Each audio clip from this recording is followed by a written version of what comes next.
Simone, comissão penal, mestre, tal, vocês que acabam fazendo. Foi, Parece, Neto? dispensa Tá ao vivo. Tá ao vivo? Tá ao vivo. Tá ao vivo, tá? Eu não posso falar. Compartilhar aqui já as páginas. Estamos ao vivo já. Boa tarde, doutora Karen. Muito bom encontrá-la. Um prazer. Boa tarde, o prazer é todo meu, doutora. A advocacia criminal feminina domina, não é? Eu já compartilhei aqui.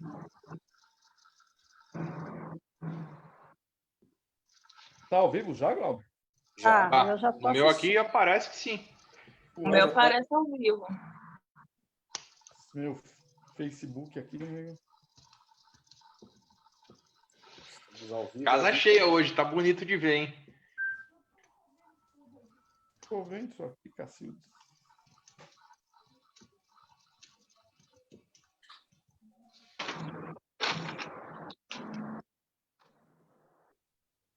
O pessoal tá entrando aqui. Agora eu tô vendo. Filho. Painel cheio hoje.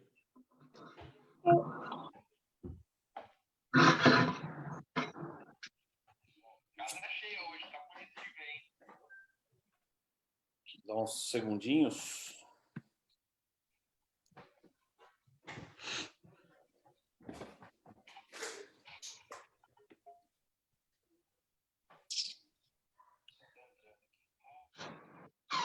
Rick, aí começa você, como você que convidou todo o pessoal, aí começa. Se você quiser abrir e passar a palavra já logo, Neto, como sempre, você abre e já passa. E aí eu faço... Tem algum problema? A gente mantém assim. Tranquilo.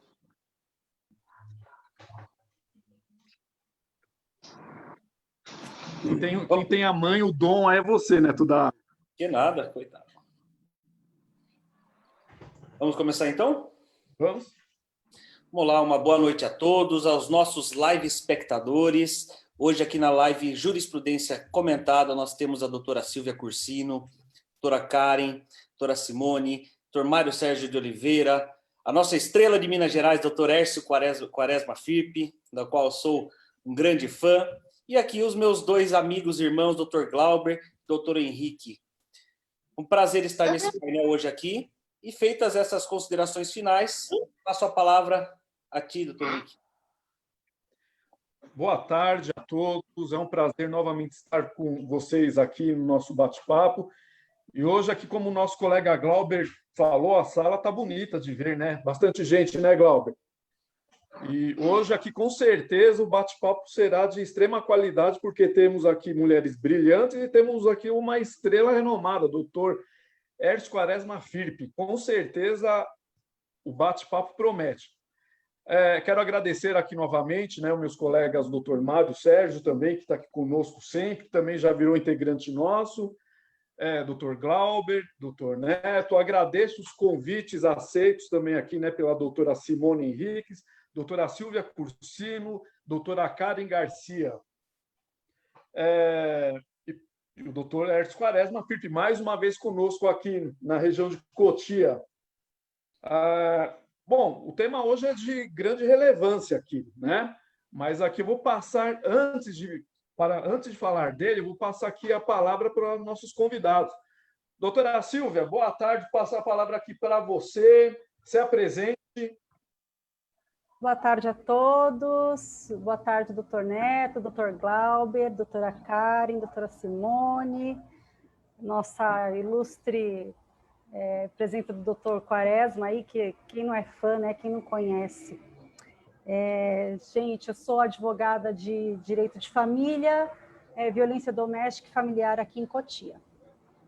Doutor Mário Sérgio, professor, obrigada pelo convite.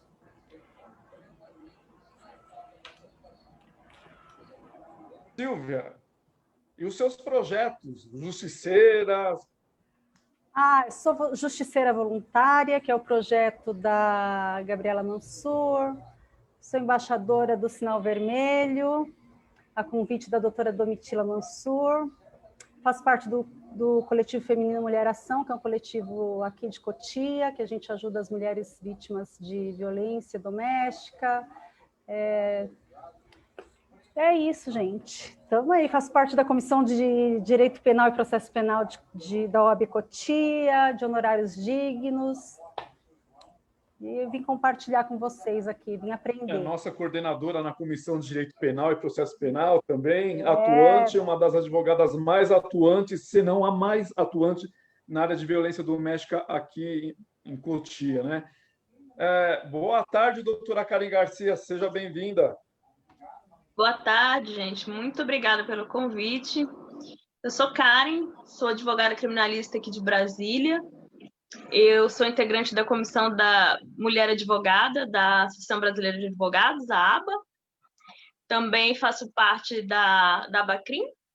E aqui em Brasília fui convidada esse ano para fazer parte da Procuradoria da ABACRIM, né? E essa luta é uma luta muito cara, a questão da violência doméstica, né? Porque eu acho que as mulheres se sensibilizam com a luta e, ao mesmo tempo, a gente sabe dos problemas dentro da justiça, dessa questão da inocência, né? De muitas vezes a gente tem pessoas condenadas de forma errada. Então, fiquei muito feliz com o convite, estou aqui à disposição de vocês, vim um pouquinho aqui para aprender com vocês. Boa tarde. Doutora Simone Henrique, seja bem-vinda, boa tarde.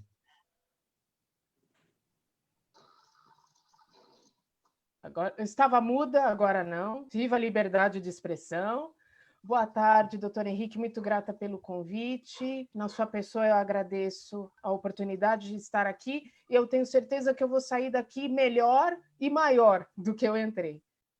Muito agradecida pela oportunidade, mais uma vez, e eu quero cumprimentar a doutora Silvia Cursini e a doutora Karen pela combatividade. Como eu disse antes, a advocacia feminina, em especial no direito penal, é uma realidade, é um fato. E quando nós falamos de civilização, o direito penal é um pilar de civilização. E quando falamos de equidade de gênero, a mesma coisa. Espero aprender muito, porque, na verdade, eu vou mais dividir inquietações do que outra coisa. Eu sou mestre em Direitos Humanos pela Faculdade de Direito da Universidade de São Paulo. Estou integrante da Comissão Especial de Direito Penal, lá da nossa seccional da OAB, sob a presidência valorosa da doutora Daniela Mejolari e da doutora Maite Lopes. Então, eu tenho oportunidade de aprender com quem realmente faz o direito penal, com quem batalha na advocacia criminal, e toda a minha admiração e o meu respeito a essa advocacia combativa e democrática. Muito agradecida. Boa tarde, doutor Lércio Quaresma. Precisamos apresentá-lo? Bem, primeiro, não sou planeta. Sou gordo, mas pareço um mamute albino. Que mais? Sou um reles aprendiz de feiticeiro que jamais alcançaria o status de bruxo-mor. Não tenho juízo nenhum. Isso vem, eu acho que, da advocacia criminal.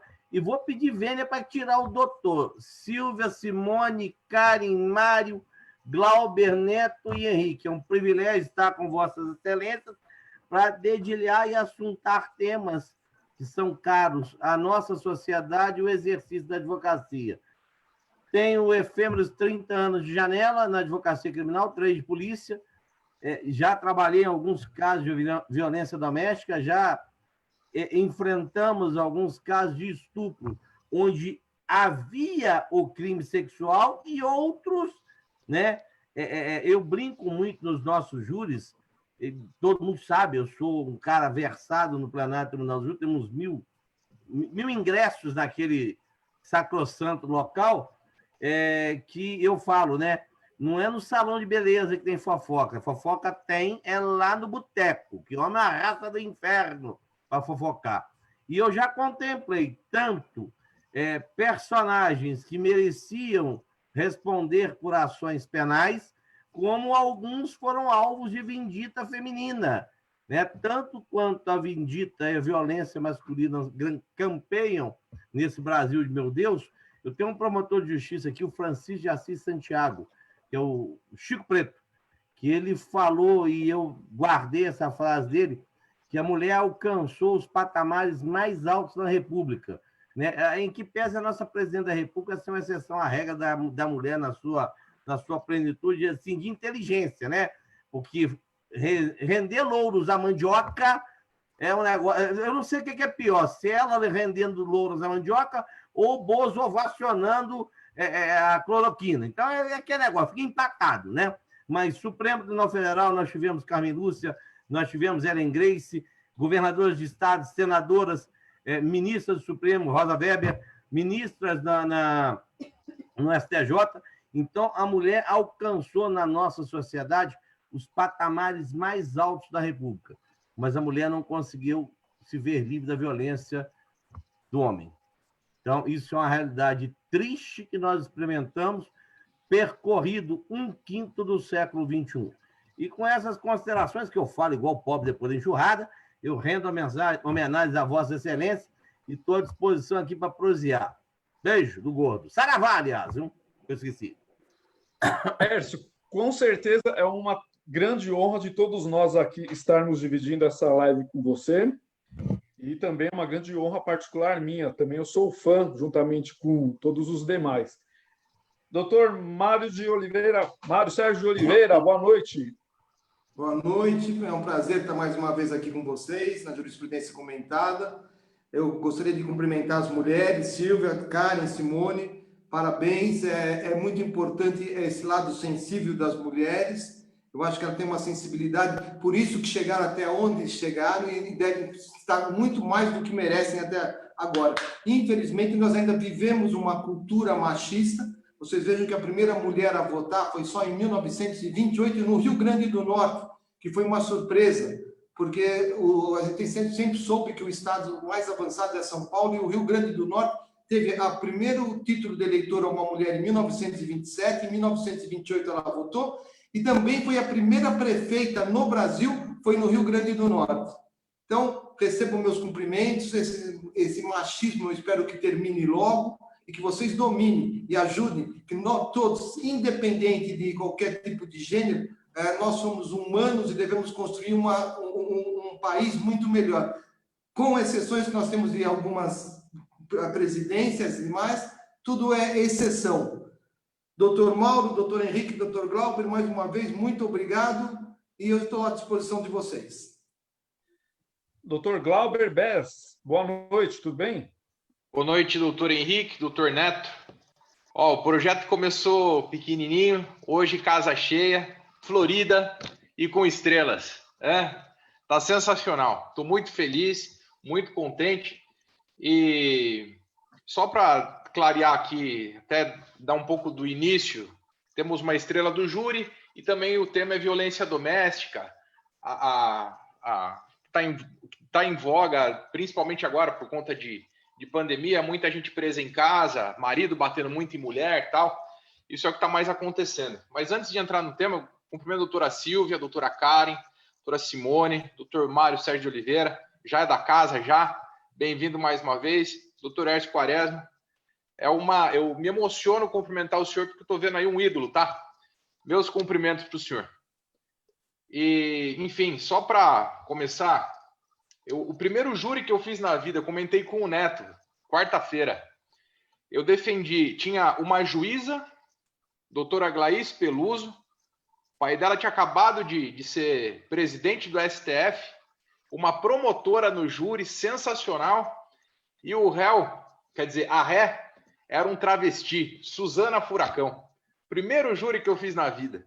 Sensacional, não dá para esquecer. Pessoal, eu passo a palavra agora pro doutor Mauro, para dar início aos debates, ou para o doutor Henrique, para dar início aí e a gente começar, como o doutor Hércio disse, prosear. Eu passo a palavra ao doutor Henrique, ele que escolheu o tema, então está com a palavra. Tá. Bom, doutor, primeiro aqui eu quero aqui mandar um abraço, tá? Doutor Nilo Fuji, doutor Bruno Palma, Jorge Faria, doutor José Carlos Molico, Fábio Takahashi, que estão aqui nos acompanhando aqui, mandaram um abraço para todos. E quem quiser participar aqui também com perguntas, fiquem à vontade.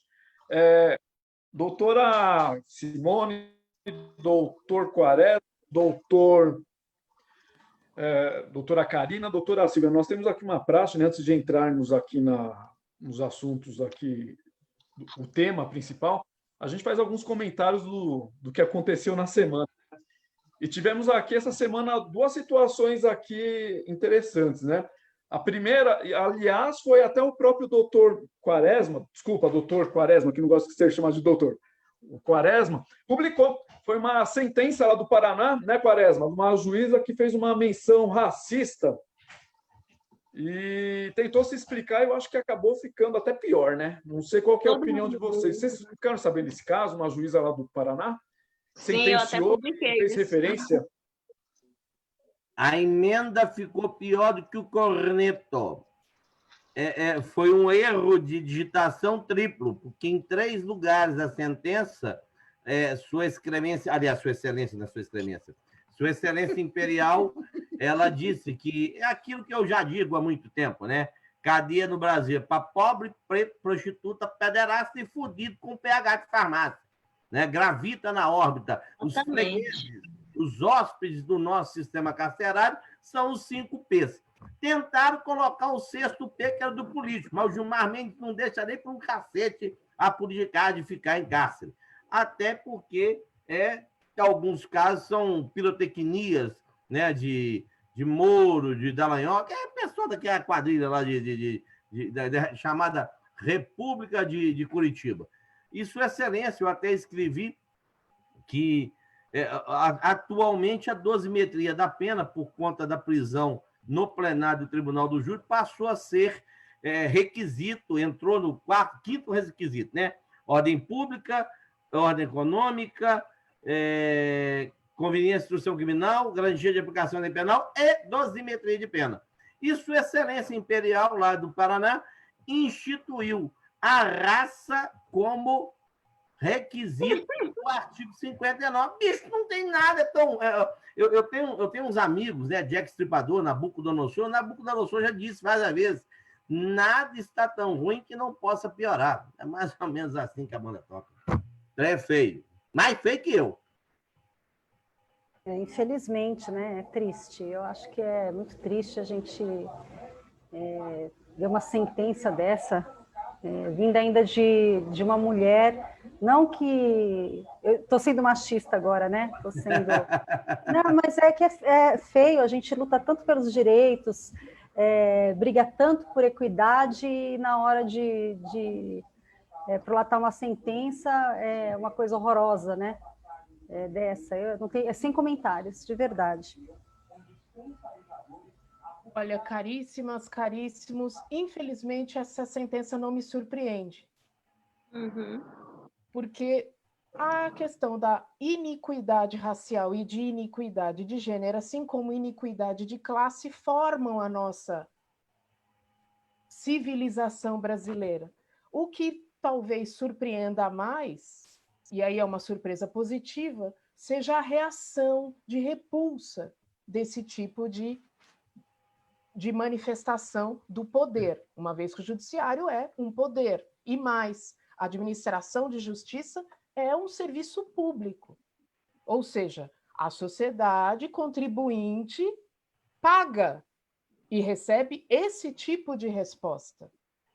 A indignação, a fúria diante do provimento judicial, a mim me parece positiva. Estranho seria se nós assistíssemos isso de modo passivo, ou se naturalizássemos isso. O fato de sermos uma sociedade pautada em iniquidade de raça, iniquidade de gênero e iniquidade de classe é um tema grave, mas é um tema de todas e todos nós. Todos precisamos enfrentar. E o quanto antes.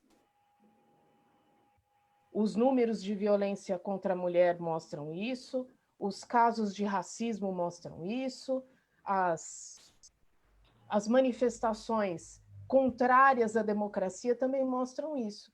Óbvio que eu não vou ser a hipócrita de dizer, ai, olha, a pandemia trouxe algo bom. Óbvio que não, por favor. Minhas senhoras, meus senhores. Mas que essa seja uma oportunidade para que nós sejamos uma civilização melhor no quesito ético, essa é uma boa oportunidade. Essa repulsa, esse horror, precisa ser enfrentado mesmo. E precisa ser enfrentado a partir... Aí eu vou cair no clichê, na base, na educação. Quantas de nós tivemos professoras e professores no curso de graduação em Direito negros ou mulheres? Ou mais, mulheres negras? Quem no seu repertório de peças tem referências na doutrina, ou na jurisprudência, ou na pesquisa jurídica, fora do padrão hegemônico? Homem branco, hétero, cis, do centro-sul do Brasil. Eu levei bastante tempo para desconstruir isso. Eu, que venho do movimento social. Mas eu sou a exceção da exceção. Não deveria. Porque eu sou a cara da população brasileira, da maioria da população brasileira. Os números do IBGE não me deixam mentir. A maior parte da população brasileira é mulher e é mulher negra. Então, eu fico animada, com várias aspas, né, com essa mudança de perspectiva, com a inquietação que essa sentença traz. Mas essa sentença, aí eu não vou fulanizar o debate. Essa sentença é um sintoma da nossa formação jurídica. Todos nós passamos por aqueles mesmos bancos. Todos temos aquela construção. Alguns estão se reconstruindo com criticidade, outros não. Esse não é um problema da Simone ou da juíza do Paraná. Esse é um problema de civilização, de ética. Mas já falei muito, agora eu preciso ouvir mais, que eu quero aprender muito nessa tarde e noite de hoje. Muito agradecido. Só uma parte. Não é a primeira, não. Que outro dia, em Campinas, uma juíza disse: o réu não tem estereótipo de bandido. É de pele clara, olhos claros e cabelo claro. Porra, botar o negão de novo na reta do crime. Criminalizou a raça. E esse trem, parece que esse povo não tem desconfiômetro. É um negócio... Eu peço desculpas. Vossas excelências todos são eloquentes, são de uma conduta mais, como é que eu vou dizer, cordata urbana. Eu sou essa coisa estrambelada. Né? O meu sarcasmo beira como é que eu vou dizer, o assinte. Mas eu não consigo compreender. Vale buffet, vale mansão, vale livro, vale biblioteca, né? Porque o que é dado para comprar biblioteca. E acabou de fazer um negócio desse e falar depois que a culpa é do estagiário. O caso do Pierre, que colocou aquele e foi escrachado nacionalmente, que é um cara humanista, um caboclo extremamente culto, é um estudioso do direito, né? Um juiz lá de... Oh, meu Deus do céu! Eu esqueci. É do Nordeste, eu esqueci especificamente a comarca, que ele falou: devolva-se mesmo o entorpecente. É uma coisa diferente quando você fala, igual falou em São Paulo, em Campinas, que não tem o estereótipo de bandido, e quando essa mulher fala que a raça do cara é inerente ao crime. É um negócio. 1/5 do século XXI se foi, e a questão da raça, lamentavelmente, do preconceito, gravita, impera. O tratamento que é dispensado na Zona Sul, e nós tivemos exemplo disso num caso lá em Alphaville, que escroteou, com perdão da expressão chulo, o vernáculo está sendo aviltado aqui, os pavilhões de auriculares de vossas excelências também, mas escroteou o pobre coitado do PM lá, do PM que vai na periferia e senta a mão no bebedor de lavagem do pobre coitado do pobre. Senta-lhe a porrada. Esse preconceito, eu não sei se vocês já tiveram acesso, eu publiquei uma vez no Instagram, sou muito frequente nas redes sociais, um comandante da rota que falou: olha, a abordagem dos Jardins é diferente da abordagem de Paraisópolis. Se você chegar conversando nos jardins, como você conversa em Paraisópolis, o policial não vai ser respeitado e vice-versa. Vá pro diabo que o carregue, companheiro. Você está falando que porrada é só para a periferia. Não tinha que ter porrada em lugar nenhum. Mas, infelizmente, é institucionalizado. O pobre, o preto, dentro do aglomerado, não é no aglomerado, em qualquer lugar. Nós tivemos num shopping agora, um jovem negro, uma desgraça, o cara vai comprar um relógio de presente para o pai e toma uma sessão de porrada, um sacode de 2 gorila albino que confundiram o cara com o meliante, porque estava com um boné lá, que ele falou que achou que tinha um... Isso é assustador, que nós estejamos experimentando isso. Tem uma pandemia, tem um vírus da truculência, da brutalidade, e está alcançando, mataram um menino agora numa moto, de graça, no dia do aniversário do cabra. Até onde nós vamos experimentar isso? E não há, por parte das autoridades do poder público, nenhuma ação, nenhuma medida que venha coibir. Eu peço desculpa, mas esse trem me incomoda muito, muito, porque é inadmissível que nós tenhamos um apartheid social vencido, reitero, 1/5 do século XXI. É um negócio fora de propósito, fora de propósito. Desculpa aí qualquer deselegância minha. À vontade, Quaresma. Na minha opinião, essa situação dessa juíza aí também é o mais do mesmo do que aconteceu lá com o caso do Silveirinha, lá na praia. Parece que eles estão acima de tudo, eles julgam conforme a casta, são eles lá, alguns aqui e grande maioria ali, e é feito de qualquer jeito, porque o que importa é classe econômica, é a situação de raça. Mas eu tenho ficado aqui atualmente um pouco mais feliz, porque parece que isso agora vai começar a cair. Porque semanalmente essas situações estão sendo escrachadas, né? E parece agora, com essa época agora do mundo virtual, né? Parece que as coisas estão aparecendo mais.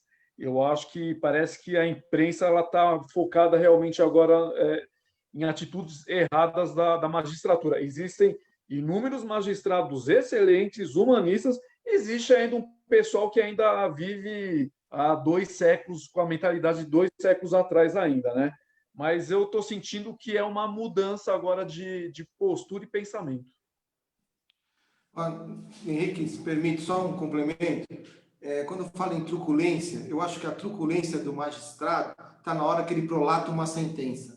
Quando ele coloca a razão da raça, independente só de raça e de crime, a sentença já está pronta antes de começar a instrução processual. Ele não tem a imparcialidade. Ele não ouve o réu com a intenção de acreditar em uma só palavra do que ele disse. Ele está lá para mentir.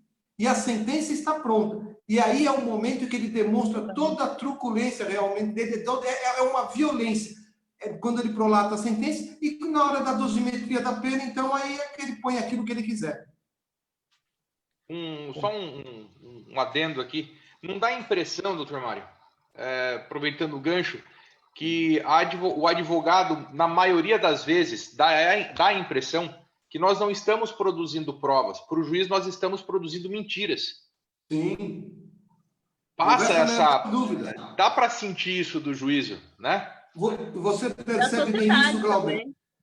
Você percebe bem isso, Glauber, durante a instrução processual. Quando, no momento de perguntas do Ministério Público, como é que ele presta atenção nas respostas, nas perguntas que são elaboradas pelo juiz, que não respeitam ainda a mudança do Código de Processo Penal, que ele não deve perguntar absolutamente nada, mas ele pergunta, sempre é com a intenção de condenar. Sempre com a intenção de fazer prova para condenar. Eu não vejo ele fazer uma pergunta para produzir prova de inocência. Sempre pergunta. E quando a defesa faz pergunta, doutor, ele já respondeu. Já falou. Ele não deixa as pessoas responderem. E muitas vezes você faz uma pergunta, logo em seguida ele vem com outra, para tentar contradizer a testemunha numa prova favorável ao réu. É o espírito de Dom Casmurro, né? O juiz é um assistente do Ministério Público, né? Basicamente isso. Não, o juiz é um MP frustrado. É um MP frustrado. Disso que você está conversando aí, Mário Sérgio. Eu tenho um júri lá no Paraná, em Maringá, que o juiz perdeu o cabaço no júri comigo.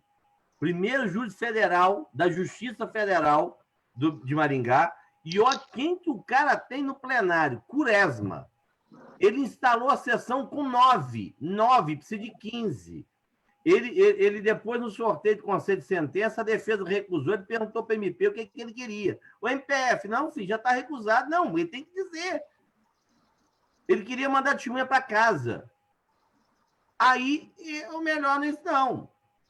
Onde eles decidem que é no sumário de culpa, eles são o último a perguntar.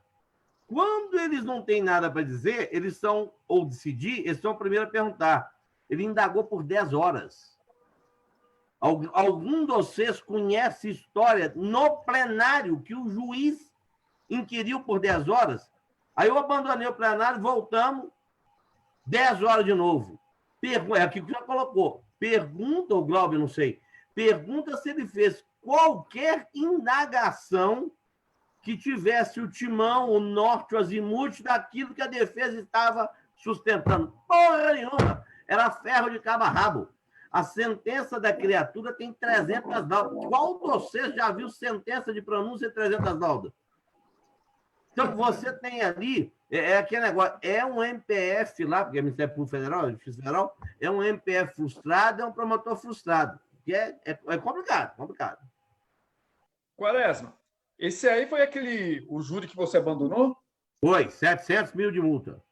Aí me vem a caceta do STF e fala que isso é legal.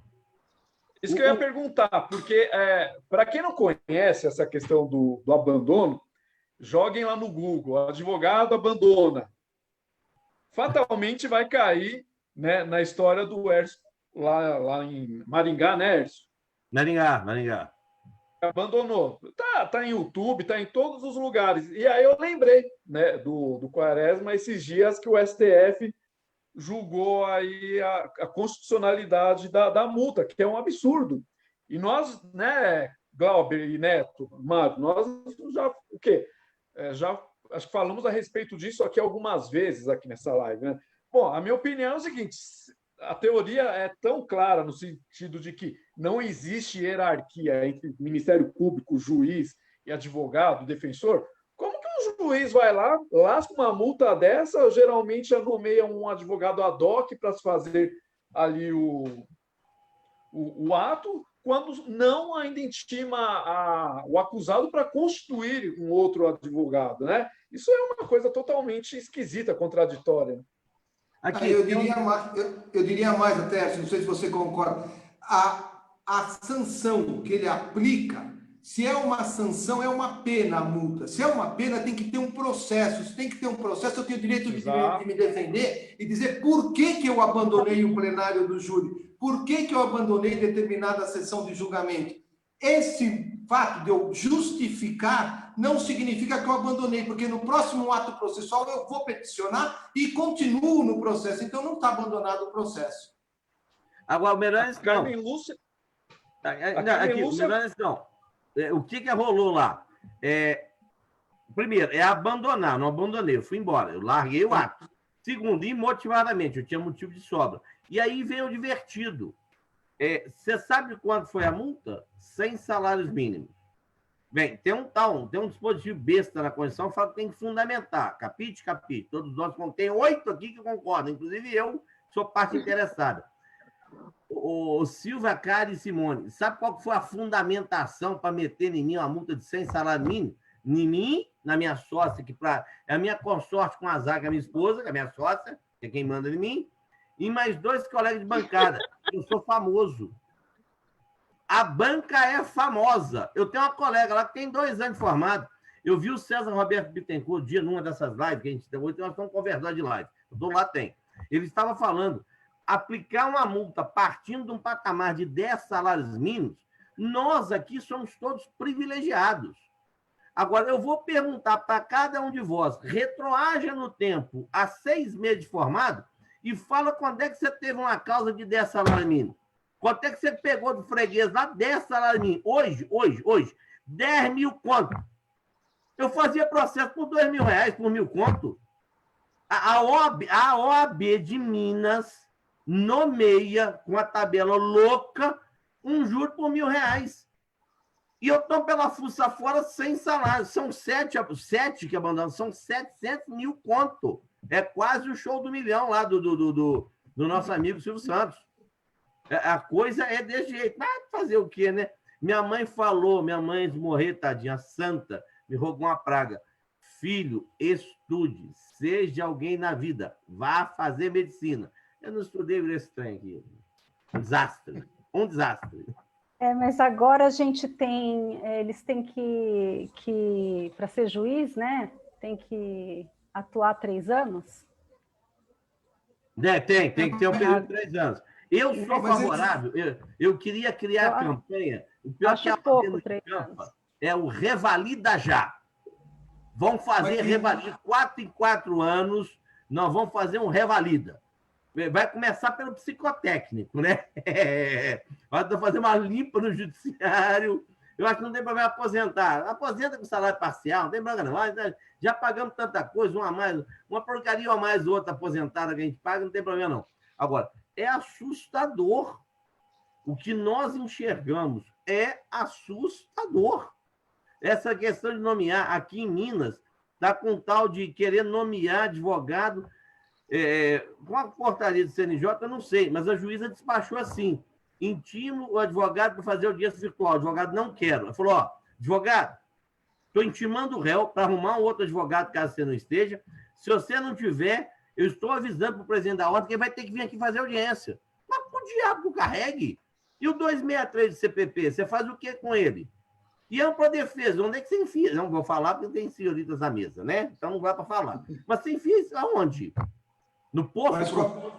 Quaresma, não sei se você concorda. Sabe o que acontece? Não existe uma união dos advogados, porque na hora que nomeasse qualquer advogado ad hoc, eu não faço. Não vou fazer. Não vou, porque eu tenho que ter a ampla defesa. E a ampla defesa só pode ter quem conhece do processo. A diferença que vigora é que eles têm espírito de corpo. Nós ostentamos espírito de porco.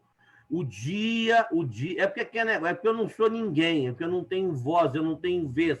Eu queria que a advocacia tivesse voz e vez. Um dia essa maldita classe ainda vai ter voz e vez.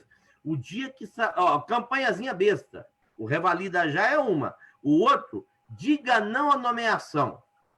Se todos os advogados dativos do Brasil, hoje, isso era para o Felipe Santa Cruz, ao invés de chamar o tal do Felipe Neto, não tem nada com essa porra desse cara, não. Só tem minha mulher que quase morreu de susto aqui, o menino quase matou a mulher de susto.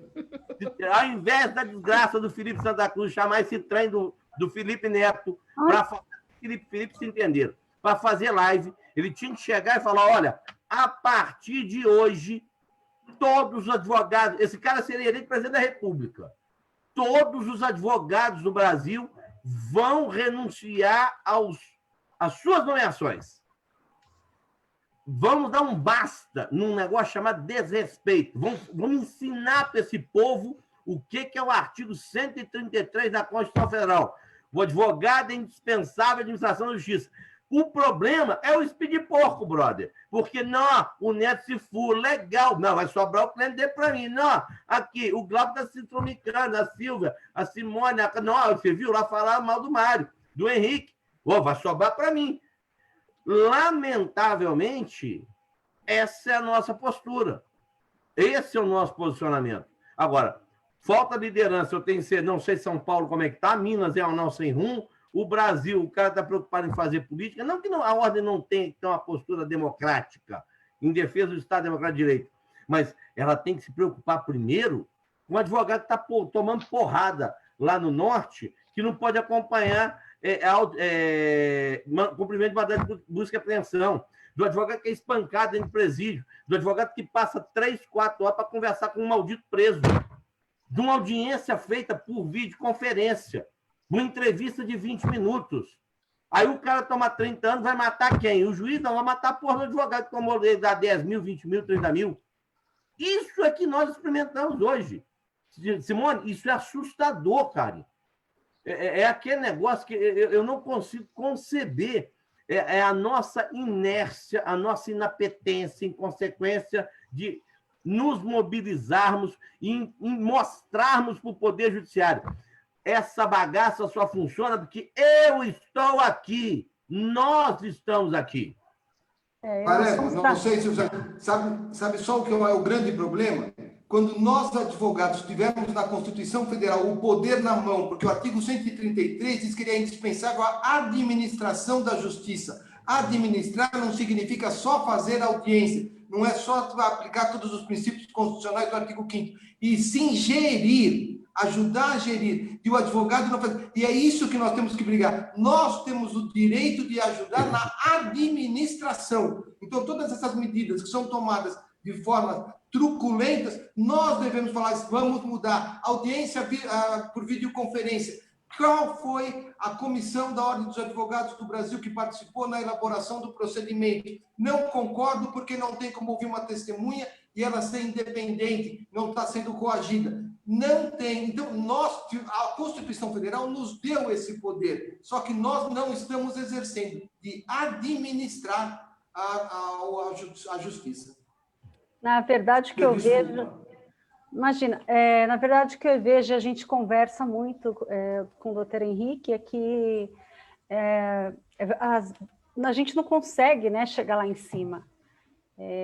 Se você é tirado de louco, lá vem... Eu estou acostumada, lá vem aquela advogada louca que defende mulher. É verdade, é verdade. Eu, de 10 medidas protetivas que eu peço, eu tenho 8 medidas indeferidas. Então, assim, eu conheço da lei, falta capacitação, eu acho que, de promotores e juízes, infelizmente, e quando você briga, você bate, você é podado, você fica marcado, principalmente a gente que trabalha em comarca pequena, que é no meu caso. Né? Falta a união da classe, isso falta mesmo. E a gente não tem o apoio, a gente não tem o apoio da própria instituição, a gente não tem o apoio da OAB. Bom, pessoal, esse tema aqui acho que é assunto... É outro tema, né? Outra live. Para uma outra live, né? Mas é um tema bom. Com certeza. A gente já falou bastante semana passada e aqui já estamos invadindo novamente, e se deixar, vai embora.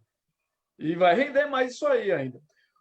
Mas, indo para o nosso tema, né, que é a palavra, né, da vítima nos crimes sexuais e violência doméstica, o Dr. Glauber, ele trouxe aqui uma jurisprudência interessante, um habeas corpus lá do STF, que foi julgado agora no dia 19/7, o habeas corpus 170-117.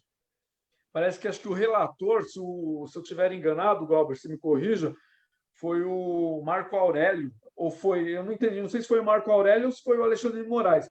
Enfim, resumindo, parece que foi um estupro de vulnerável, e que chegaram lá no STF e julgaram ali porque entenderam que não havia nenhuma outra prova, ou senão a palavra do ofendido, né? E que era impossível ter acontecido aquilo ali. É isso mesmo, Glauber? Você tem maiores informações? Isso. Na verdade, o que acontece? Deixa eu só voltar a câmera aqui. É um caso assim bem interessante, que na verdade é atípico, porque o que a gente mais encontra? A vítima falou, o réu provou o contrário, mas a prova do réu não tem validade, eu condeno. Não é isso? Não é a regra geral? Esse acórdão fugiu Não existe trivial e réu, né? a situação, né? Na minha opinião, Glauber, o que já está bem esquisito aqui, foge bem, é uma decisão dessa em sede de habeas corpus, né? Você, geralmente, você entra, vai chegar lá, ou recurso extraordinário ou habeas corpus. Você, muitas vezes, recurso especial, você já não consegue quase nada. Na apelação, o Tribunal de Justiça já é complicado. Agora, é uma situação muito atípica, para não se dizer esquisita, o STF julgar o mérito da ação em sede de habeas corpus. Graças a Deus, parece que fizeram justiça ali. Mas é uma situação totalmente atípica isso aí. Praticamente não temos precedentes. nesse Mas sentido. Temos minimamente. O STF, eu acho, pelo que consta daqui as informações, né? Olha, tem um trechinho do acórdão aqui que é bem interessante para conceder a ordem. Sequer a prova robusta que indique a presença do acusado no local, pelo contrário, compareceria pouquíssimas vezes e quando fazia se limitava a buscar e levar a esposa. Mesmo que tivesse ingressado, não há uma testemunha que diga que ele tenha participado das sessões, muito menos ficado sozinho com a vítima em algum momento. Ou seja, entrou no mérito, entrou na prova. É literalmente uma decisão atípica, por isso que eu lancei ela aí para a gente poder discutir, porque além de ser um crime sexual, que a palavra da vítima é a que tem mais peso, e aqui eu tenho um habeas corpus que entrou no mérito, né? Glauber, não sei se você concorda comigo, que apesar dele ter entrado no mérito, a decisão final, para mim, é um absurdo. É uma outra violência contra a pessoa que foi acusada, porque ele absolve com base no artigo 3867. Ora, se ele no corpo diz que não tem prova de que a pessoa tenha ficado sozinha com a vítima no local, que não tem prova que ele tenha frequentado o local, que não tem prova de que a pessoa, que alguém não tem uma testemunha que presenciou. Então, como é que absolve por não existir prova suficiente? Ou não existiu o fato, ou não tem prova da existência do fato. E não nesse artigo 7, que parece que é um favor. Olha, eu vou te absolver porque eu não tenho prova para te condenar, mas você praticou o ato. Sim, eu ouvi hoje pela manhã, eu acompanhei um cliente meu que ele foi acusado de assédio para dar um enquadramento do 215A, né?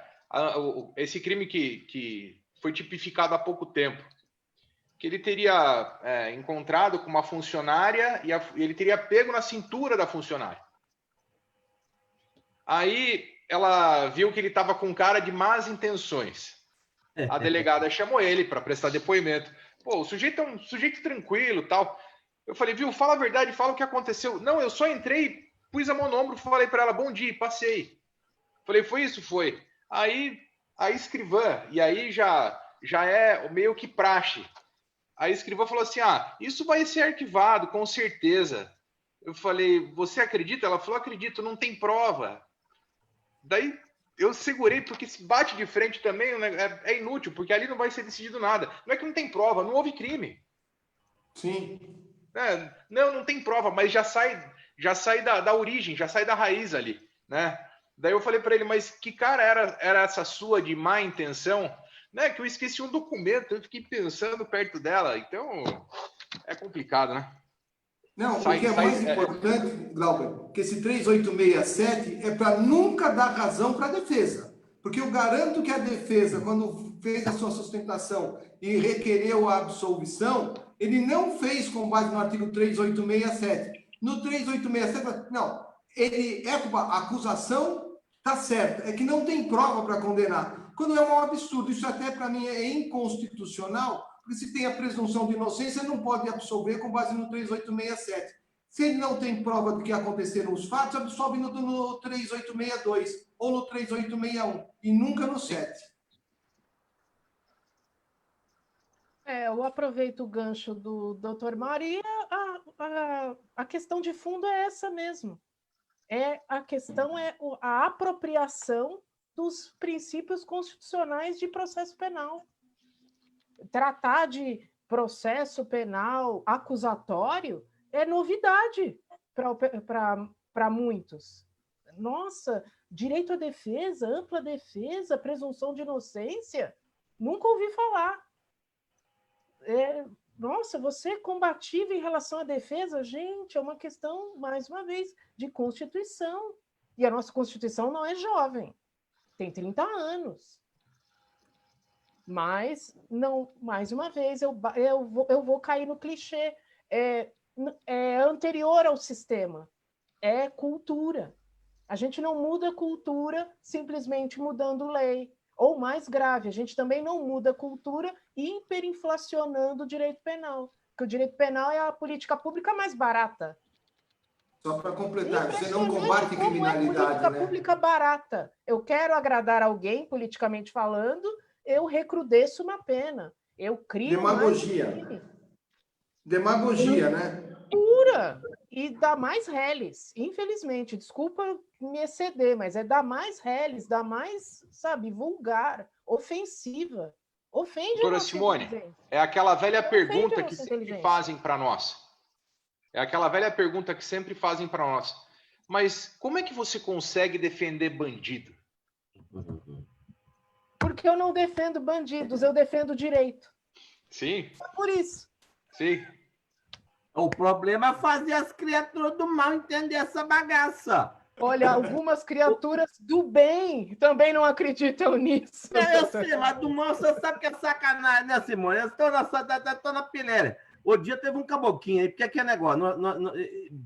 Eu fui policial 3 anos. Então, eu entendo o seguinte: ninguém estupra ninguém em praça pública. Ponto. Ponto pacífico. Eu tive uma colega que era defensora pública, passou para a magistratura e encontramos depois, encontros da vida. Foi o Daniele, esqueci o excelência, né?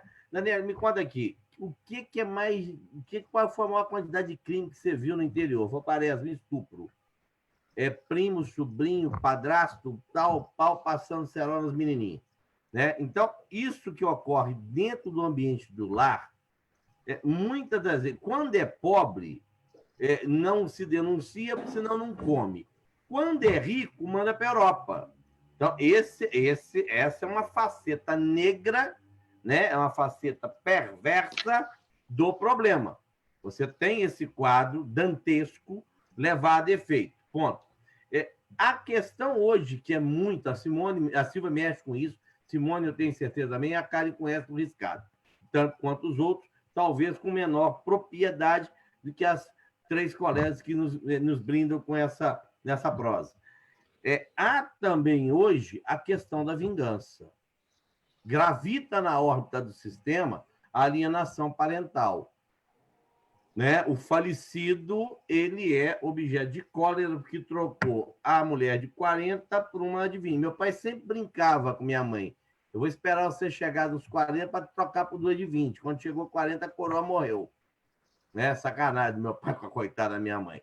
Mas essa questão, dependendo da personagem, eu já vi, eu já contemplei, de insuflar, de manipular, de criar, né, falsas memórias, de direcionar para a violência sexual. Nós temos um caso emblemático, né, que é um dos maiores erros judiciais da história, que é o caso da favela naval, em que um tapado, né, um ignóbil, um imbecil de um delegado de polícia confundiu brotoeja com violência sexual e destruiu a galera da favela naval. Então, há pouco tempo atrás, foi um pai que teria ficado preso um período e que foi colocado em liberdade.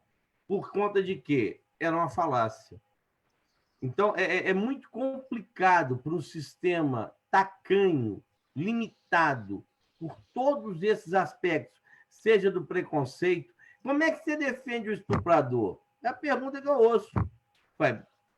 Eu estou defendendo uma conduta imputada a ele. E aí eu vou te perguntar, e se ele não tiver comido? Se não foi ele? Né? E se foi a víbora lá que criou a situação? A Cláudia, que é a nossa sócia, nós pegamos um processo, coisa de, acho que 1 ano atrás, de uma avó que foi condenada por estupro, que ela estaria cedendo a neta, que tinha patologia mental, para serviços sexuais de um caboclo lá. Ela foi condenada em 1º grau e cassou a decisão em 2º. Um trabalho fantástico da Cláudia. Tintim por tintim, vindo a ser elaborado, dissecado o processo, e para a honra e glória do Senhor Jesus, né? Para quem é ateu, tudo bem, para quem é da mãe vaca também, o tribunal absolveu. Mas se mantivesse a condenação.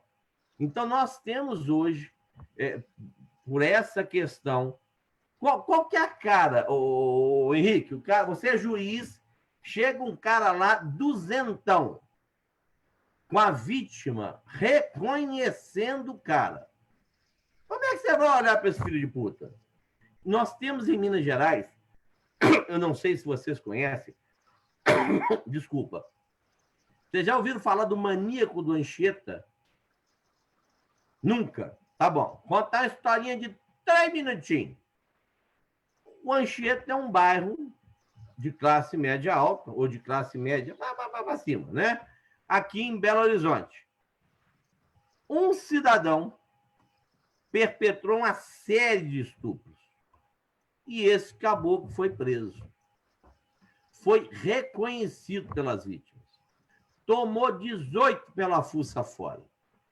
E engraçado, se é que há algo de engraçado no terror, é que os estupros continuaram. Aí reconheceram o estuprador. E ele tomou 10 anos de cadeia. Passado algum tempo, o estupro continuou. Mas, gente, o cara tá preso, o estuprador A tá preso, o estuprador B tá preso, essa porra não para. Quem quer se prender o cara real? E se eu tenho isso, eu uso isso nas palestras, se vocês jogarem em Maníaco do Anchieta, vocês vão verificar. Um cabra tomou 18, o outro tomou 10, e quando identificar a semelhança física deles, é assustadora. É que eu não tenho como jogar aqui nem no Facebook, nem para vocês olharem as características, o bigode, o cabelo, é muito parecido. E no mesmo bairro. Quando o verdadeiro estuprador, o verdadeiro maníaco veio a ser processado, alguns dos crimes já estavam prescritos. E aí, o que nós vimos? Um cidadão que teve a vida destruída, com 18 anos de cadeia, mulher largou, filhos abandonaram, o outro também que tomou um pé na bunda da Dona Maria, vai ficar casado com o estuprador, tá maluco?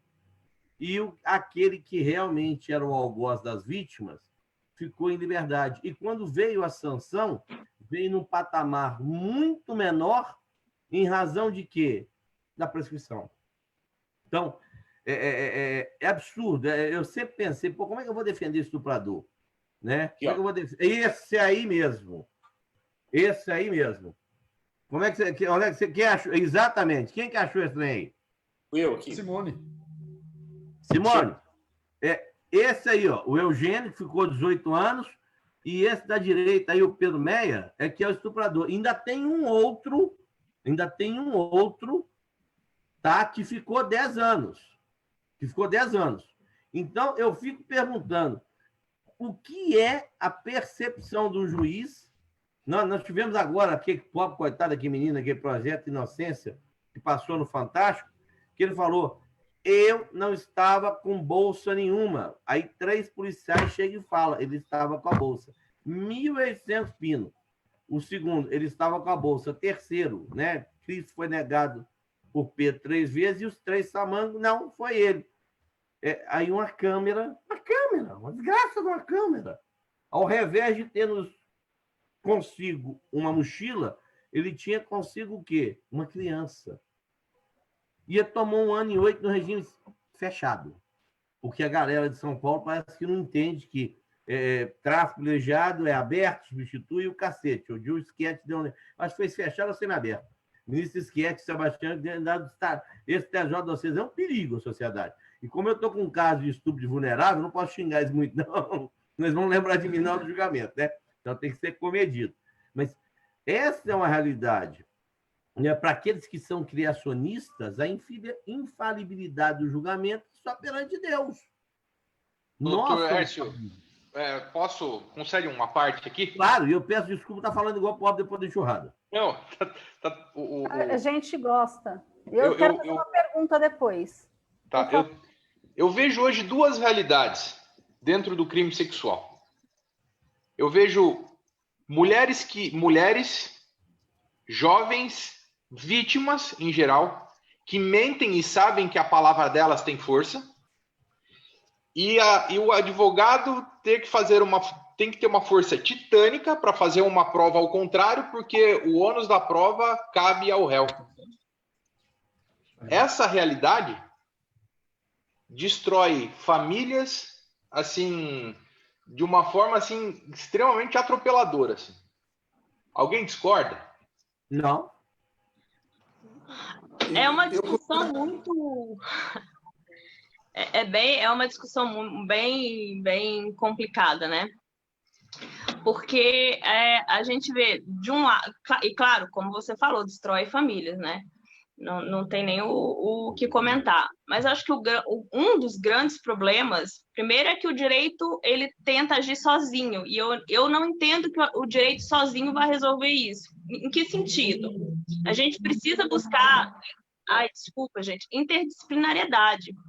Inclusive, principalmente na hora de falar com a testemunha, aquelas pessoas que vão falar com a testemunha pela primeira vez, onde aquela prova vai ser realmente produzida.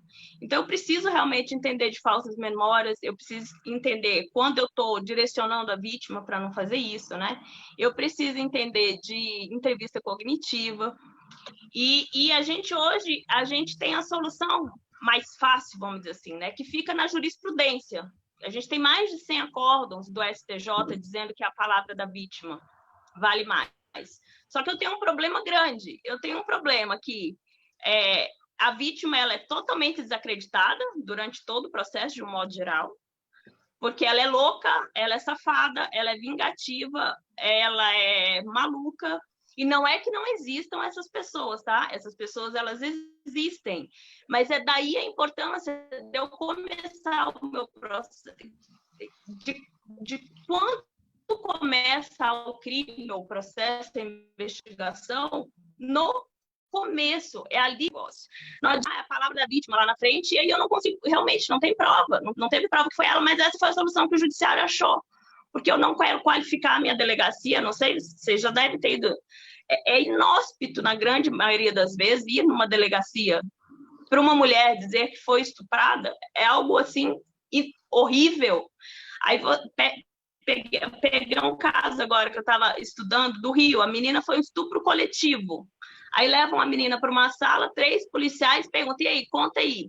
E ela fala, ninguém pergunta como eu estou, o que aconteceu comigo, como eu estou me sentindo, e a gente não tem nem condições de entrevistar essa vítima. E aí é que eu digo, né? A vítima ela é induzida a falar, muitas vezes existem sim falsas memórias, a gente coloca na pessoa, eu não deixo a vítima falar até o final, ela não tem um ambiente acolhedor naquela delegacia, e daí os erros só vão se multiplicando. E muitas vezes eu entendo que nem é que a vítima ou a testemunha mentiu, porque a gente tem isso, né? Ou fala a verdade ou mentira. Muitas vezes as pessoas se confundem, ela acha realmente, mas tudo é como aquilo é conduzido também. Então, eu tenho 2 coisas muito caras no ordenamento jurídico que não podem ser esquecidas. Uma é a presunção de inocência, e sim, ela precisa estar, precisa ser o nosso norte. Eu não posso simplesmente culpar uma pessoa apenas por uma palavra, sem prova nenhuma. Isso é um desastre na vida de uma pessoa, de uma família, né? E, ao mesmo tempo, tanto a nossa Constituição, e aí antes, né, nós temos aí a própria Assembleia Geral da ONU, que já em 79 falava do direito à não violência, a nenhuma forma de violência contra as mulheres. A nossa Constituição fala nessa questão da igualdade. Então, a gente precisa realmente ter essas duas, são 2 coisas muito caras, e a gente tem no Brasil, por exemplo, isso são realidades, não é o que a gente acha, né? Uma mulher morre a cada 4 horas, a cada 3 horas de feminicídio. Isso é uma coisa grave. O Brasil é o 5º país mais inseguro, o pior da América Latina, quando a gente fala de violência contra a mulher. Isso não é achismo, isso são os números, não é o que eu acho. Então, precisa realmente ser visto. Mas eu acho que talvez, na minha concepção, tá? O problema ele vem da forma como eu vou pegar essa prova, como essa prova está sendo colhida desde o começo, né? E não só lá no final, não ter prova nenhuma e não ter nada, aí a vítima falou, e aí aquela vítima pode mentir, ela pode ter realmente se confundido, você pode ter colocado e sugerido coisas na memória dela. A gente tem vários estudos da psicologia que dizem, né, que é até bem interessante. Tem uma pesquisa, o pesquisador, acho que é Oxford, eu esqueci o nome dela, que ela fala o seguinte, que você consegue inserir vários elementos na memória da pessoa. A memória da pessoa não é uma fotografia, né? Não é uma fotografia. Ela diz que ela compara como esse verbete da Wikipédia, que cada um vai lá e vai botando coisinhas. Então, e cada um vai alterando aquilo. Então, isso é a memória da gente. Sim. Então, é muito... E aí tem toda a revitimização que a vítima sofre, sim. Imagina você sofrer e não poderia sofrer. E aí, quando o delegado ou um policial, quem quer que esteja lá, já fala, inferindo várias coisas sobre a roupa ou a conduta dela, o que ela bebeu, se ela conhecia ou não aquela pessoa, coisas de ordem moral, a gente já tem a tendência de não falar mais nada, ou de esconder algumas coisas, ou de já mexer na verdade, porque eu já estou sendo julgada. E daqui a pouco ela tá desacreditando do que aconteceu. Será que eu não estou louca mesmo? Será que isso aconteceu? De tanto que ela está sendo massacrada ali na oitiva.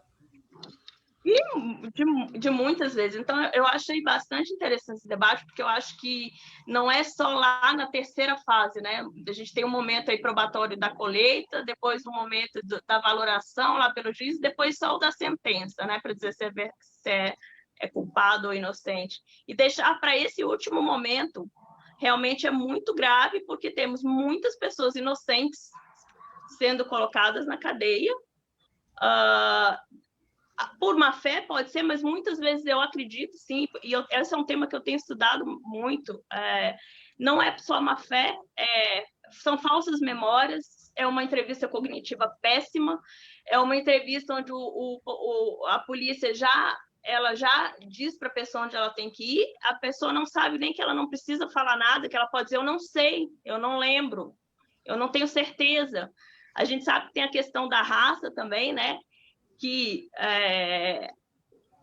tem alguns estudos com relação a isso muito interessantes mesmo, que a gente tem, as pessoas brancas tendem a achar todas as pessoas negras muito iguais, muito parecidas, né? Então, se você vai e coloca lá 2, 3 pessoas, né? Pode ser essa. Ou eu coloco uma pessoa só ainda, o que é pior.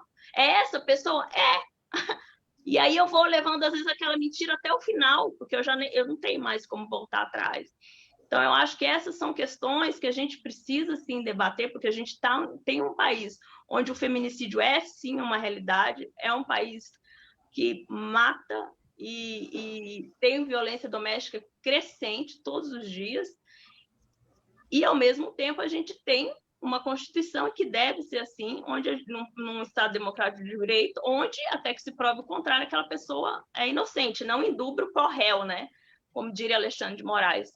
Acho que são algumas considerações que eu queria colocar aqui para vocês sobre a minha visão, né, dessa questão. Vou pegar o gancho da doutora Karen, por coincidência o Glauber viu, né, o livro que eu ganhei, e justamente fala sobre isso, que é o livro da Lara Telles, e ela fala justamente sobre as falsas memórias. E ela fez um estudo aqui de umas decisões dos tribunais, né, do STJ, 2012 a 2018, em que crime contra a dignidade sexual, né, ladeado dos crimes contra a vida, tem 28% nessa temática lá no STJ. E cita até um caso aqui de um tal de Atercino, que, se não me engano, foi o primeiro caso com êxito do Innocence Project Brasil. Aqui, ó. Muito interessante o Innocence Project Brasil, né? Muito bom. Recebi ontem. O Alexandre fala muito bem, o Alexandre Moraes. Eu adoro ele. Eu a vi numa live com outras pessoas falando do livro. Eu ainda não tive tempo de dedilhar ainda não, mas é aquela questão. Agora, eu peço desculpas, se eu não estiver enganado, foi a Karen. Hoje eu ouço algumas questões epistemológicas. Como é que é? Epistemológicas. Isso. Epistemológicas. Epistemologia. Aí eu fico a me perguntar, essa é nova, eu não conhecia essas bagaças não aprendi isso não. E o que adianta eu saber o que é estranho, falar em advocacia 4.0, 5.0, se o judiciário, a mente do julgador está no período paleolítico, ou seja, a idade das pedras? Nós não temos condição. Eles não têm uma mente aberta, é aquele negócio que o TJ saiu em defesa, daí de São Paulo, em defesa dele mesmo. É a minha íntima convicção, cara, para, você faz parte de um sistema em que há o quê? Juiz, tribunal, STJ, STF. O que você está fazendo aqui será reformado lá. Você está mantendo segregado o indivíduo indevidamente, com base em entendimento superior. A pena é tal, se aplicou isso, a norma não é, mas a decisão, a corrente jurisprudencial é outra. Então, é complicado você trabalhar com tecnologia, com ciência. Eu brinco muito. Eu não fiz doutorado, eu sou, por hora, desempregado, eu sou PhD, né? Mas mestrado, doutorado, tal, tem uma pozinha lá, tal, do Ministério Público. Nossa, eu vou fazer pós com o Ministério Público, uma coisa maluca. Se eu penso que, em segundo grau, eu terei um julgamento levado a efeito com profissionais de maior cabedal, experiência, e me deparo com a assessora bonita e formosa fazendo, sem preconceito com as mulheres bonitas e formosas, nenhuma delas. Mas se vai ser a estagiária gostosa que vai fazer o voto, o que adianta eu estudar e ser mestre e doutor? A expectativa que nós temos é que lá em cima eles irão julgar, mas não é assim. Não é assim. O nosso sistema, pelo volume, eu vi como é que fala? O TRF4, lá onde está a minha bagaça, lá do processo lá de. TRF5, o 4 é Nordeste, né? 5. Não, 5 é Pernambuco, 4 é o lá do Paraná. Não é muito habeas corpus, claro, o juiz para fazer bobagem, para fazer merda. Uai, eu vou deixar o cara preso. Aí eu tomei uma burdoada do ministro Saldanha, que é inadmissível abandonar um plenário. Eu estou esperando a próxima sustentação desse processo. Excelência, inadmissível é um juiz que está lá a sessão com 9. Inadmissível é o tribunal referendar isso, é mandar testemunha para casa. Inadmissível, eu, para chegar aqui no especial, tenho processo com uma excelência de 5 anos. E meu cliente encana. Aí, óbvio que vai ficar puto comigo, né? Mas eu acho que está precisando alguém chegar lá no Olimpo. Mas essas discussões são importantes, né? Hã? Essas discussões precisam ser feitas, né? Eu acho que é a hora de chegar e falar, olha, desembargadora, processo manifestamente nulo é habeas corpus que remedia. O remédio é o habeas corpus. Uai, então, se eu vou remediar isso através de um habeas, só vai falar comigo que isso é matéria que não está afeta a liberdade, toma 15 anos pela fuça fora para ver se você não vai em cana no plenário. Permitem uma parte? Bem-vinda. Desculpa, mas eu vou dividir a minha inquietação, que já há muito. Não podemos ter esperança de inovação no judiciário. Não é o judiciário que inova. Quem é a vanguarda é a advocacia. Não, concordo, mas o problema é o seguinte, eu só vou te perguntar uma coisa. Quem provoca com essas teses, quem muda entendimento, quem fala por quem mais precisa, é a advocacia. Não, concordo. O problema é você ter aquelas personagens que... Tenta fazer isso no TJ de São Paulo. O Mário de Oliveira Filho... Não. Irmão do nosso amigo. Eu sou de São Paulo, eu sei do que o doutor está falando. Olha, não é uma tarefa simples. O Marinho é uma tarefa que nos desafia. Precisamos engajar nisso. Como é que a expressão nova, a tal da resiliência, não se aplica a tal da resiliência, não é esse trem que é novo também? Eu sou velho, eu sou jurássico. Essa coisa de resiliência eu fui aprender o dia o que era esse trem. É resiliência. É você não parar, é não ser covarde, é não ser aventureiro, é se preparar, é ter protagonismo, né? Ter presença. Agora, eu falo para Vossa Excelência, eu já passei no tribunal uma pancada de vezes, já tomei na cabeça igual prego, eu sou achatadinho, assim, tanto tomar porrada. Eu não me canso de tomar porrada.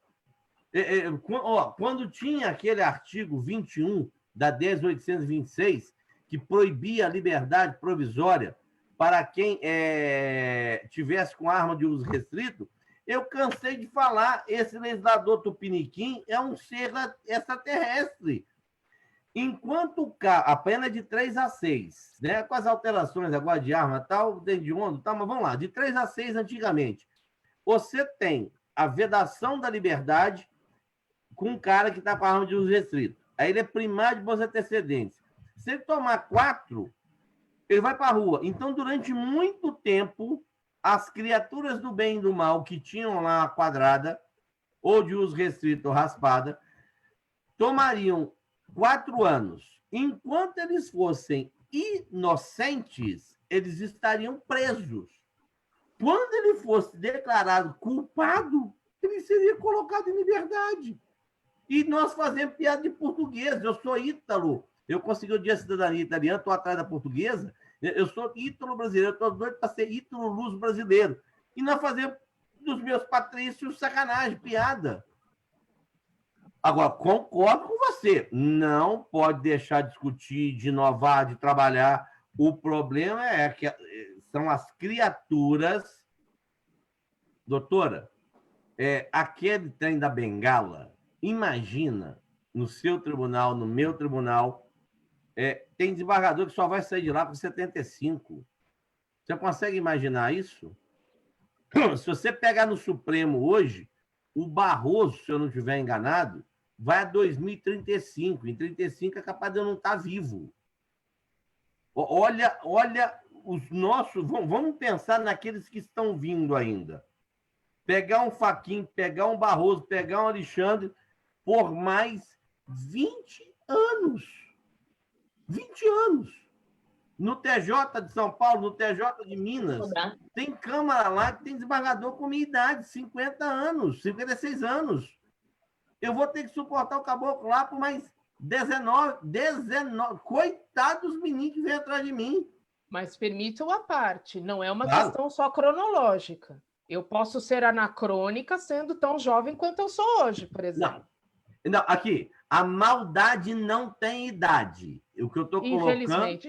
E as deformações, e as nossas deformações da graduação muitas vezes se perpetuam. Sim, não. E muitas vezes o sistema hegemônico reproduz isso. Adiro ao voto de Vossa Excelência. O que eu estou pontuando tem aquele negócio do burro velho não aprender truque novo, né? Não, cavalo velho não aprende truque novo. Então, com perdão, né? Daqui a pouco eles vão falar que eu estou chamando os embargadores de burro. Tem alguns que são mesmo, né? Mas, tem nego lá do STF que é. Então, o que ocorre? Essas adversidades que nós enfrentamos, inclusive eu peço até um socorro, porque tramitou em segredo de justiça, mas é um segredo de justiça meio volátil, né?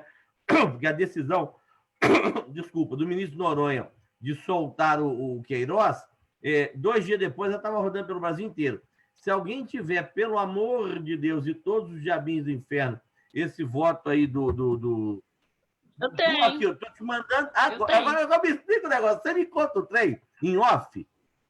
Aqui, me conta o trem sem ninguém saber. Como é que você consegue um voto que tramita em segredo de justiça do processo? Não precisa contar, não. Mas são se Deus viesse na Terra, se JC recalibrasse lá como é que fala? O GPS dele voltasse, finalmente voltasse, eu falei, gente, mas como é que tem coisa? Sigilo das comunicações telefônicas, interceptação. Antes de nós termos, a imprensa tem. Então, o processo está em segredo de justiça, mas o voto vaza. Né? Porque como é que você faz um dissídio jurisprudencial hoje, discutindo a palavra da vítima por tribunais, tá? Se o processo gravita em segredo de justiça? O especial, você tem o dissídio. A palavra da vítima foi o que fundamentou a acusação aqui. Tá, a condenação foi rastreada só ali. O outro, você não vai fazer dissídio com o STF, mas você tem os tribunais. Né? Então, numa situação dessa, é de suma relevância que esses pontos pudessem ser, ou essas decisões fossem levadas a efeito. Porque eu acabei de caçar, eu estava caçando aqui, eu estava esperando a oportunidade, porque eu estou com um caso aqui que foi lastreado exclusivamente na palavra vítima. A Cláudia está sentada do meu lado aqui, falando, inclusive, uma coisa. Nós tivemos um policial aqui em Minas que ele foi preso por causa de uma situação em que houve uma mentira, ele tomou lá 30 anos de cadeia, era na casa do policial, deu escapulida, matou as 2 filhas e a mulher que denunciou. E depois suicidou. Porque ele não conformou com a condenação que ele levou. Porque não tinha acontecido. Então, dentro daquilo que nós estamos nos propondo a debater, é um sistema falível, é um sistema em que se privilegia a palavra da vítima, mas que ela sofre influência de todas as formas, né? Imagine o caso que vocês colocaram aqui, foi quem que colocou? Foi a Simone. A Simone que localizou, lá do Pedro Neiva e do tarado lá do maníaco do Anchieta. Então, essas deformidades daquilo que deveria ser o standard probatório, né? Que não vem. Você concorda comigo, Karen? É a situação que nós enfrentamos. Estou jogando meu WhatsApp para você mandar isso para mim, por favor. Na verdade... Não, mas é por isso que eu coloquei todas essas questões, né? Dos dois lados, né? Que são necessários realmente esses cuidados, porque senão a gente tem acesso.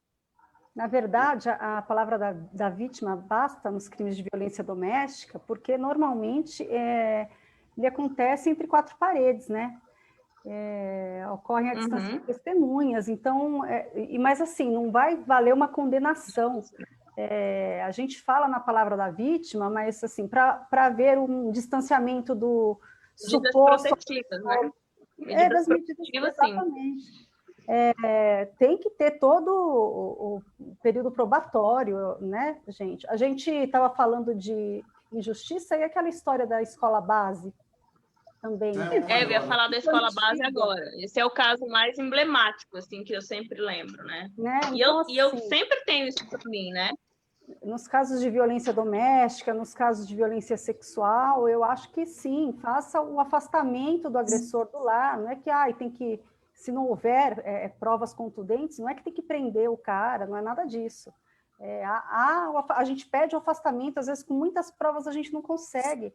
Até porque é uma realidade no Brasil, né, Silvia? É o que eu coloquei aqui, são números, não é achismo. Eu acho que tem violência. Não, as pessoas estão morrendo. Exatamente, não é que eu sou feminista radical e acho que homem não presta, não. Eu sou casada, sou hétero, mas a gente tem essas dificuldades, né? Então, só porque o juiz acredita que, na palavra da vítima não basta, ele não vai fazer o afastamento do suposto agressor ou do agressor do lar. É isso que a gente fala, que eu bato na tecla. Gente, vamos fazer o afastamento, que é o que trouxe a Lei 14.022 agora, que é a lei da pandemia, afasta esse agressor ou suposto agressor do lar e vamos para o período probatório. Né? Você não tem que prender o cara, nada disso. Tem que afastar mesmo, né, Silvia, para evitar uma tragédia anunciada. Exatamente. Então, a gente falando em estatística, é menos de 5% as mentiras no caso de violência doméstica. E quando a gente pede, eu que sou profissional da área, você pede com provas contundentes. Hoje toda mulher tem um celular na mão. Eu tenho um caso recente que a mulher nem se deu conta que ela estava sofrendo violência. E a filha começou a mandar mensagens para parentes, olha, meu pai agride a minha mãe, enfim. E o juiz não deu as medidas protetivas, não concedeu, porque queria uma testemunha. Eu falei, mas excelência, a cama, o cobertor, o sofá, né?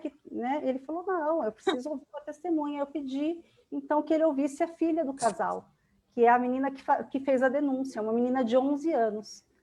E foi aí que ele concedeu as medidas protetivas. Então, assim, vamos prevenir, gente. O que a gente quer é essa prevenção, porque realmente o feminicídio é uma tragédia anunciada, é um crime que vai acontecer. E a violência doméstica, ela não começa no tapa, né? Ela começa nas agressões verbais, ela começa, né, na psicológica, na moral. Então, é esse cuidado que a gente quer que o judiciário tenha com a vítima ou suposta vítima. Pode acontecer de ser um fato falso? Pode. Né? A gente Mas para isso, doutora, temos a denunciação caluniosa, temos o tipo penal para isso. Exatamente. A gente briga tanto, bate na tecla, é por isso. Não é que, fez a denúncia, tem que prender o sujeito. Não. Afasta esse sujeito do lar, de próximo da vítima, para que seja feita toda a parte probatória. O grande problema, na minha opinião, da violência doméstica é que é o estelionato do amor, né? Porque ele é um estelionatário do amor. Ele consegue convencer que se arrependeu, que não vai fazer novamente, que não vai agredir. E o segundo ponto que acaba levando para a tragédia anunciada é que não tem realmente uma fiscalização da medida protetiva. Eu dou medida protetiva, não pode entrar, frequentar. Você veja que a maioria dos casos de feminicídio são cometidos na residência da vítima, no local de trabalho da vítima. É porque não tem um acompanhamento da aplicação da medida protetiva. Agora está mais incisivo, né? Está funcionando melhor. Falando em estelionato sentimental, a doutora Karen está fazendo um e-book, né? Tá lançando um e-book aí para a gente sobre... Quem? Quem? Doutora. É estelionato sentimental, Eu não é? botando em umas confusões aí. É nada. Eu sou fã. A doutora está lançando aí logo mais. Tenho interesse, por favor. Não é? Eu vou colocar lá no Instagram. É um trabalho que eu acho muito interessante, porque a maioria das pessoas, e sim, pode acontecer com homem ou mulher, mas a maioria das mulheres não tem a menor conhecimento que isso acontece, né? Só vai entender depois que o cara já foi embora e já levou muito dinheiro. E aí, no modo geral, nas classes mais altas, né?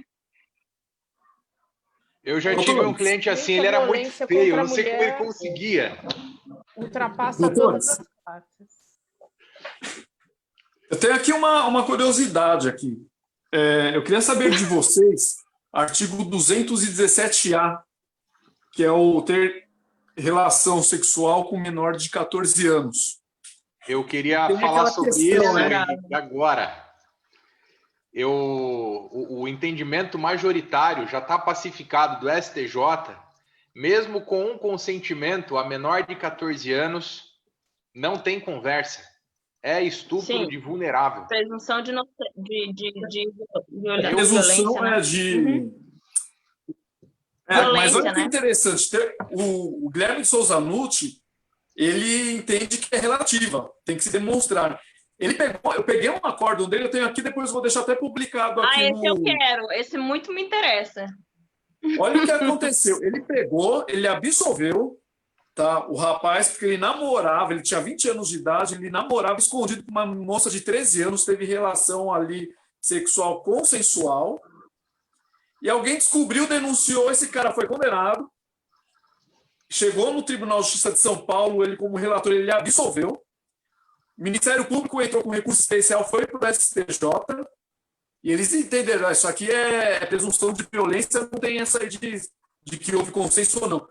Devolveram para ele para dar outra sentença. Olha o que ele fez, ele pegou, foi lá, reconheceu que houve estupro, tal, citou que ele não concorda, porque isso foi uma decisão deles lá, deu 6 anos no rapaz, só que em regime aberto. Não existe 6 anos em regime aberto, né? Semi-aberto. Ele foi lá e deu um aberto e falou: sou namorado, estou casado. Mas olha como que é. Aí as perguntas que eu faço aqui para vocês. Por que 14 anos? Eu gosto muito do muito. Por que 14 anos? Será? Deixa eu... Isso aí é velho na história, igual 18 anos para a maioridade. Essa aqui é a historinha. Eu tenho um caso, eu e Cláudia, que a menina tinha 13 e na audiência ela falou, e aí? Eu queria me entregar para ele, o primeiro homem da minha vida seria ele. Tem que ser visto aí, como o doutor falou, que a menina de 13 anos, dependendo da região do Brasil, ela é um mulherão. Né? Não, aqui, aí, Silvia. Aqui tem guria de 13 anos, dá banho em cama, os gordinhos aqui, todos os marmanjos aqui, tudo. Sim, exatamente. Lá do rincão, vamos dizer, do Acre, se você pegar no interiorzão do Vale do Jequitinhonha, a conversa é outra. É só olhar para o Instagram. Olha para o Instagram e vê umas mocinhas fazendo o popozão da cachorrinha, a cadelona, tal, o funk, né? Outro dia... As partir para cima de mim não dá conta, não. Então, outro dia eu falei sobre o... complicado, porque esse marco cronológico é que se presume que ela não tem o quê? Discernimento. Agora, não tem nada contra o funk, pelo amor de Deus e todos os diabinhos do inferno, mas se você colocar hoje um Instagram para rodar, eu assusto de vez em quando. O negócio aqui vem, meu Deus do céu, tinha que esse trem aqui. Por isso que eu falo da importância do probatório, né? Depende, gente, né? Nós somos advogados, então, assim, tudo depende. Né? Mas aí mata naquela questão, é o cronológico. Quaresma. Bate no 14 já era. Quaresma, eu faço outro questionamento. Vamos aqui falar, tá? Presume-se vulnerabilidade, presume-se absolutamente vulnerabilidade. Menos de 14 anos, até porque tem aqui uma pesquisa, deixa eu ver se ela faço na minha mão aqui. Bom, sumiu. Não sumiu não, tá aqui, ó. Em 2018, 63 mil vítimas de estupro, 180 estupros por dia. Aí vem aqui, 53% dos estupros, meninas abaixo de 13 anos de idade. Aí eu falo, pega essa menina bonitona aí, do funk, aí, bem formada. Eu posso alegar erro de tipo? Posso, porque, não parece ter 15, 16. Aí entra outra problemática, vamos para a instrução criminal. Será que o juiz teria condição de virtualmente verificar, avaliar que aquela menina ali, de 13 anos de idade, parece ter 13 anos de idade, ou será que ela parece ter mais de 13 anos? E a questão da prova real ali, cara a cara, sentir a menina? Olha a problemática que começa a aparecer. Henrique, deixa eu só abrir outro parênteses aqui. Em 2017 entrou a lei que é para colher o depoimento sem dano. Lei 13.431 de 2017. Eu não tenho ela aqui. Eu peguei agora, recente, um caso de um senhor que foi acusado de estupro de vulnerável. Ele tem um problema físico e ele anda com uma perna mecânica. Ele foi acusado de ter forçado o menino a praticar sexo oral. Aí eu peguei o depoimento sem dano, porque o juiz não ouviu a vítima. Eu peguei para fazer a apelação. Oi? Psicológica. Desculpa, eu achei que eu estava. Aí a psicóloga, quando foi ouvir, chamou o menino no ambiente super tranquilo, falou para ele: conta para mim, então, como é que você foi abusado? Já começa instigando o menino a dizer que foi abusado. Ele não falou um parafuso que tinha na perna mecânica. Glauber, sabe o que isso se chama? É que eu perdi a conexão quando eu voltei. O Neto estava falando e ainda mostrando um livro. Isso aí chama-se o quê? Inflação da imaginação. Sim. Isso aí é uma parte daquela falsa memória. A criança, a pessoa, principalmente a criança ela é mais suscetível a isso que qualquer outra pessoa. Muitas vezes ela é induzida a falar aquilo que a pessoa quer escutar. Isso não passa de uma falsa memória. A pessoa acaba contando uma coisa achando que é verdadeira, mesmo não sendo. E aí que morre o problema desse depoimento sem dano, na minha opinião. Porque se você pegar um profissional ali mal intencionado, ele vai induzir a criança, a vítima, o ofendido de crime de ordem sexual, a falar o que realmente não aconteceu. Sim. Agora, eu tenho uma outra inquietação que eu quero dividir com vocês. Para mim, a mudança legislativa necessária seria violação sexual até 12 anos. De 12 anos, seguindo o ECA, de 12 anos até 14, isso ser visto de uma forma relativa. Porque, que nem o doutor Aécio Quaresma pontuou, o funk. Todas as crianças hoje, assim, na maioria, conhecem pelo menos uma letra e sabem o que é o proibidão. O proibidão, o que é? Só fala de sacanagem. Só fala de sacanagem. Que sorte a sua. Sabe? Cara, mas eu não estou entendendo. Porque assim, se eu tenho uma filha de 13 anos, aí eu vou ser bem sincera, ela pode ser linda, maravilhosa, tem 1,60 m, 1,70 m e tal. Se eu tenho uma filha de 13 anos, eu não estou falando um cara que não sabe que ela foi numa boate, como vocês colocaram, um erro de tipo, né? Não tem como você saber realmente. Sim. Mas você estando todo dia namorando, tendo um filho até, não tem como dizer que é erro. Não, eu não digo isso. Eu digo porque dos 12... Tipo, você conhece a pessoa. Né? Assim, uma pessoa de 13 anos, uma adolescente de 13 anos, não sabe o que está fazendo? Essa é a minha pergunta. Eu tenho uma de 15 em casa e, assim, vai da educação. Sim, é relativo. Não pode ser absoluto, jamais. Você com a devida vênia. Não é só a educação, não. É a localização, é geografia. Sim, é exatamente isso. Igual divindade é geografia, né? Ah, Deus, vai ali no Oriente Médio, pega lá, Deus não existe. Pega ali o judeu, Deus existe, JC não existe. Então é questão geográfica. Se você bater num rincãozinho lá, igual aquele prefeito comedor que pegava todas as meninas da cidade, lá do interior do Amazonas. É completamente diferente de uma menina como é que fala? No Paraisópolis, por exemplo, da zona sul do Alphaville. Pegue uma menina de 13 anos hoje, né, que já malha, que já faz isso, que já faz aquilo, filha de uma Ana Hickman da vida. Vai ter lá, a bitela vai ser, eu sou anão, vai ter 2 metros a mais do que eu, né, aqueles par de perna de 3 tamanhos. Cara, e vai naquela situação. Você convive, você sabe que é menor de 14, já tem uma diferença. No erro de tipo, que eu acho que foi o Mário que falou, né, eu não sei se foi o Mário ou foi o Glauber, são coisas completamente diferentes. Você está namorando com a mãe, porque eu já peguei um punhado de casa assim, você está namorando com a mãe, está aquela coisa linda desabrochando lá, com toda a sua volúpia, com todo o seu tesão, você assopra ou vai de lá ou vai de cá, e a confusão armada. Aí é diferente, porque você sabe que tem menos de 14, você pode saber que é crime, mas, né? Então, essas questões da lei ser ampla no que se atém a tratar... Como é que é aquele negócio do princípio da igualdade? É tratar de forma igual os iguais, desigual os iguais, né? A sua menina, a formação dela é completamente diferente. Mas, se você morasse em Quixeramobim, eu falei Quixeramobim é grande. Vou colocar... Pega uma cidade dessa qualquer... Pega a gente aqui, ó, é que a gente está localizado em Cotia, mas tem o sertãozão de Caucaia, né, doutor? Sim, já fiz júri lá. Não, Caucaia aqui em Cotia, que tem Caucaia no Ceará. Caucaia daqui. Eu fiz Caucaia no Ceará. Isso. Então, vou colocar essa localidade, onde não tem internet, onde a criança ainda brinca de boneca. Aí Sertão de Caucaia, doutor Glauber. Conheço. Não chega a internet nem via rádio. Você pega a menina desabrochando lá, e o bode velho, né?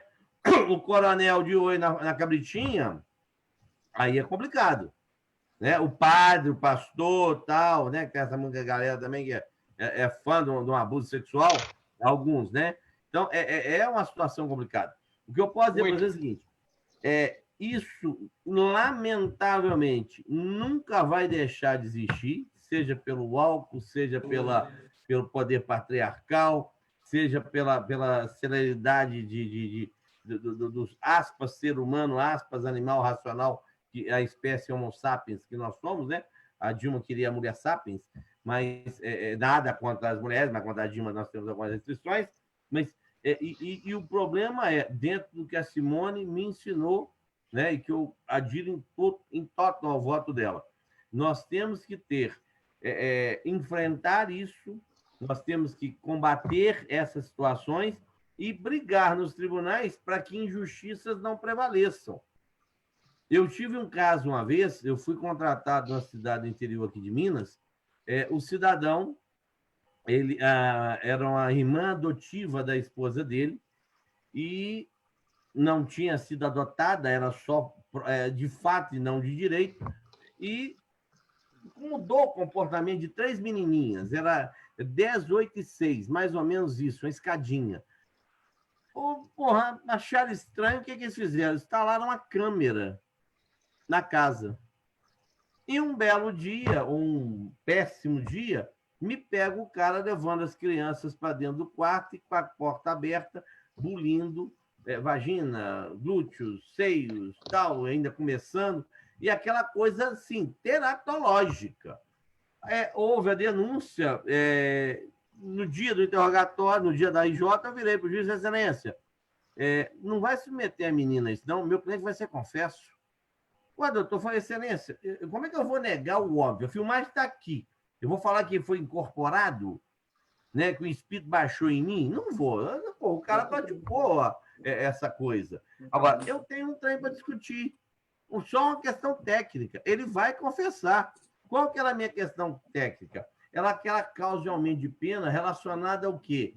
A ascendência, aquele vínculo de poder. E é o que eu discuti. Eu não tinha outra coisa a discutir. Agora, o problema é quando utilizam essas crianças para uma vindita, e que infelizmente acontece. Eu tenho um colega que é advogado que trabalha muito com essa questão de alienação parental. Eu tenho certeza que tanto Simone, Karen, o Neto, o Mário, o Glauber e o Henrique têm conhecimento da realidade que é a alienação parental, e que esse modus operandi, né, melhor dizendo, ele é imposto para quê? Para gerar uma vingança particular sobrepondo a justiça pública, né? Então, isso é complicado, mas não podemos deixar de enfrentar essa realidade. Mas é uma realidade. Meus colegas, infelizmente, eu tenho uma péssima notícia. O papo está ótimo, mas estamos aqui programados para 2 horas e às 8 vai cair aqui o nosso Zoom, infelizmente. Eu acho que vai cair, mas dá para ir tentando. Tá, aqui, eu só quero pedir um trem. Eu vou até aproveitar, me despedir de todos vocês. Eu tenho que... a Cláudia está trabalhando do lado sozinha num caso de estupro de vulnerável, do ascendente em relação à descendente, do pai em relação à filha. E queria agradecer a oportunidade. Karen, pelo amor de Deus, e todos os diabinhos do inferno. Te mandei de lá, do lado do aqui, ó. Está lá no chat. Chat, gostou? Bonitinho? Me manda esse acordão, porque eu preciso desse trem para poder, né, tentar salvar a vida do meu freguês aqui. Desculpa a indelicadeza. Silva, Karen, Simone, prazer ter falado com vocês. Desculpa os impropérios verbais. Neto, Glauber, Henrique e Mário, até uma próxima oportunidade. Eu peço vênia, mas eu tenho que bater em retirada, porque senão quem manda aqui em casa vai me espancar. Tem 2 horas que eu estou tendo esse papo agradável, buzinando no ouvido dela e com um trem para poder examinar esse processo aqui. Sucesso. E aí não entra doutor. Sara, vai para vocês. Cadê meu acórdão? Tchau, beleza. Até mais, doutor. Boa noite. Obrigado, tchau. Tchau, tchau. Tchau, tchau. Tchau. Tchau, um abraço. Boa noite. Bom, colegas, acho que é isso aí, né? Vamos agora para a próxima sexta, pensar no próximo assunto. Essa conversa aqui, né, Simone, dá para a gente ficar aqui umas 5, 6 lives. Sim, porque é uma questão de cultura, de construção de masculinidade, de patriarcado, de dignidade das mulheres, de fato, não apenas no papel. E a questão sexual começou de crime contra os costumes, não era nem contra a liberdade sexual, né? Não é? Até porque no Código Penal Imperial, ali prostituta não era vítima de crime de estupro, mulheres públicas não eram. E até um tempo atrás, casada, né? já... Nem casadas, né, doutor Mário? Nem é casada. Não é? Até um tempo atrás não ainda é uma existia estupro questão. de marido contra esposa. Sim, ainda é uma questão. Até, mais uma vez, a construção da masculinidade. Então, o homem não tem discernimento, ele é só guiado pelos instintos. Doutora, é assim que funciona? Para mim, é um demérito para qualquer homem. Eu vou até o extremo. Eu, se fosse homem, ficaria ofendido com a tese do vagão rosa. Isso, para mim, é uma ofensa. Se eu fosse homem, eu ficaria ofendido. O quê? Então, eu sou um irracional? Eu sou um criminoso a priori? Eu sou um violador da dignidade de todas as mulheres? É isso? Eu sei que esse é um tema difícil, mas eu sou contra. Se eu fosse homem, eu me sentiria ofendido. É importante, né, a informação de, olha, o seu direito vai até onde chegar ou não, né? É questão cultural, né?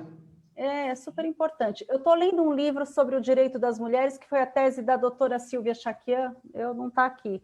Maravilhoso! É maravilhoso. Eu estou impressionada, coisas que, assim... Eu sou muito fã dela. Ela é então, e esse livro, A Construção do Direito das Mulheres, gente, é uma coisa tão recente assim, né? Deixa disponível para nós, doutora. Eu já fiz uma... Por favor. É A Construção do Direito das Mulheres. Ele foi a tese de doutorado da doutora Silvia Chaquian, que é a promotora de justiça de São Paulo. Ele é excelente. E até eu, que sou profissional da área de direito da mulher, tem coisas ali que me deixaram impressionadas. Então, assim, é conhecimento, é estudo, E não tem ninguém radical aqui não, viu, doutor Henrique? Bom, radical Bom, é gente, vai pra terminar, vai raiz do cair. tema, né? Então, se você vai para a raiz do tema, para o cerne da questão, você é radical, não é? A gente vai compartilhando aí. Eu acho muito importante que nós estamos tomando as rédeas aí. Ninguém quer ser superior a ninguém. Nós queremos realmente a igualdade, a paridade, né? A mulher ainda chega em casa, depois do trabalho, ainda tem que cuidar dos filhos, ajudar na lição, fazer o jantar. Por isso que a gente tem que beber um vinho quase toda noite, viu, doutor? Isso quando ela não é sozinha para fazer tudo isso, né? São milhões de mães solos no Brasil. Milhões de mães solos. Exatamente. Mas eu sou a favor do período probatório, que a condenação realmente tem que ser em cima de provas, e provas robustas, tá? Não é que, falou, me bateu e o cara tem que ser condenado, não. Eu tomo muito cuidado com isso também. Prazer, gente. É isso aí. Muito obrigada pelo convite. Bom, eu agradeço aqui de coração a doutora Karen pela participação, a doutora Simone também foi importantíssima, foi maravilhosa. Doutora Silvia, como sempre, também, a participação de vocês três hoje aqui fez a diferença, com certeza. E como sempre, né, meus colegas Mauro, doutor Mário Sérgio, que já incorporou aqui a jurisprudência comentada, e o doutor Glauber. Obrigado por mais uma reunião, estou contente aqui com o nosso projeto. Quero agradecer a todos e a todas. É um prazer, doutora Simone. Para mim, uma honra participar desse grupo, tá? Bem seleto, e eu aprendo a cada dia. Muito obrigada, um excelente final de semana para vocês. Quero agradecer ao doutor Mário Sérgio de Oliveira, mais uma vez, doutor. Seja bem-vindo aqui, sinta-se bem acolhido. Doutoras Silvia, doutora Simone, doutora Karen, prazer conhecer vocês, muito legal. Parece que passou 2 minutos só, foi um bate-papo super produtivo, aprendemos bastante. Eu, pelo menos, saio daqui, como a senhora diz, doutora Simone, maior e mais cheio de conhecimento. Valeu. Doutor Neto, valeu. Doutor Henrique, valeu. Beijo no coração de todos. Podíamos, né, como o doutor Mário Sérgio falou, criar um movimento, sei lá, encabeçar algo. Diga não ao ADOC, né? Gostei dessa. Eu estava pensando aqui comigo, né, sobre os problemas do judiciário. Será que para o judiciário mudar, não é necessário nós, advogados, mudarmos? Encabeçar algo e fazer uma união? Que se nós no mínimo sermos mais unidos, né? Nós somos modificadores e transformadores da sociedade. Nós unidos, a gente derruba qualquer arbitrariedade. Eles precisam da gente. Artigo 133. Quem sabe aí que não... A começar do endereçamento das petições, né? Que esse excelentíssimo doutor, juiz de direito, não sei das quantas, já foi. Não tem mais isso. Pior que não pegou ainda, né? Não pegou, mas isso são coisas que eu acho que a gente traz, que mostram no subconsciente que a gente ainda tem uma subserviência com relação ao judiciário. E não pode ser assim. Nós não somos subservientes. É um servidor público, o magistrado não é um ser do outro mundo, um Deus que veio aqui para dar a palavra certa, amém, né? Mas eles precisam saber disso, né? Porque é difícil. Sim, mas como a gente está falando, nós somos muito mais numerosos do que eles. Então, assim, cabe a gente ter essa postura, né? Uma postura de respeito, obviamente, mas uma postura elegante, né? Uma postura condizente com a advocacia, né? Sem subserviência, né? É o que eu costumo ainda defender e brigar. Nós, advogados, não estamos fazendo respeitar a Constituição Federal no artigo 133. Nós somos essenciais à administração da justiça. Então, nós temos que administrar, gerir, você colaborar, você participar da administração e não participar da audiência, porque eu tenho o advogado é essencial em uma audiência. Não, ele é essencial na administração. São duas coisas completamente diferentes e que até hoje eu acho que a OAB e nós, advogados, não nos conscientizamos disso. Se quiser começar aí o movimento, a gente está dentro, né, Karen? Vamos. A Silvia vai me colocando em tudo que ela vai passando. Acho incrível. Ah, então, doutora. Acompanho. E uma coisa Defesa que eu quero de prerrogativa, acompanho. Uma coisa que eu quero colocar aqui também, se vocês me permitem, o pessoal fala, a mulherada não é unida. Eu sinto isso um pouco aqui, eu falo sempre para os doutores aqui na minha cidade, na minha comarca, mas a mulherada que luta pelos direitos das mulheres, nós somos unidas sim.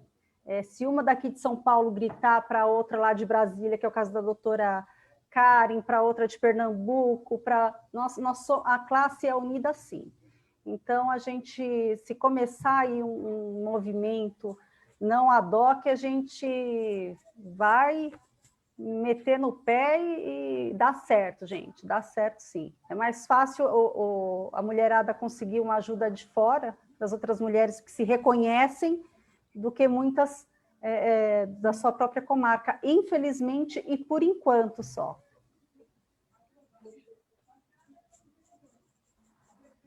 Bom, então é isso. Eu queria agradecer a doutora Silvia, a doutora Simone, a doutora Karen. Mais uma vez, doutor Mário Sérgio, como diz o doutor Henrique, já está incorporado na jurisprudência comentada. Doutor Henrique, doutor Glauber, semana de sucesso, né? E é isso aí. Desejo a todos aí um bom final de semana. Para vocês também, gente. Muito obrigada. Muito agradecida pela oportunidade, votos de muita saúde, cuidem-se, doutoras, doutores, um prazer, uma alegria. Obrigado. Muito agradecida mesmo. Obrigado, prazer foi todo meu, foi uma tarde excelente, e Glauber, Henrique, Mauro, quando precisarem, contem comigo, é um prazer estar aqui com vocês. Comente. Tchau, gente.